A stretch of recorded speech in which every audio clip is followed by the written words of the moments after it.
Ayan na guys, inabot na kami dito ng ulan. Okay lang naman kasi tapos naman na magtati-tali. Kaso hindi talaga nakisama yung ulan. Umulan talaga siya. Mga walang plano yung maligo ha.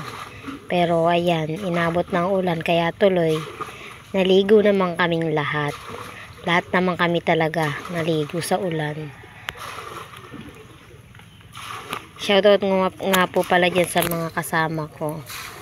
Kay Tia LB Mendoza, kay Kuya Andy Mendoza, kay Ate Duday Robius ba? Yun.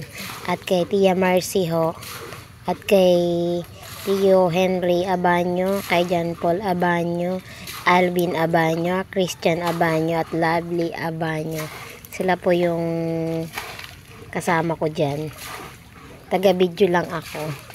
Wala lang, gusto ko lang sumama sa kanila kasi gusto ko makita yung ginagawa nila dyan sa balsa na yan, yung kung paano nila nilagay yung mga baon na tinali, at yun daw po ay lagayan ng lagayan at ito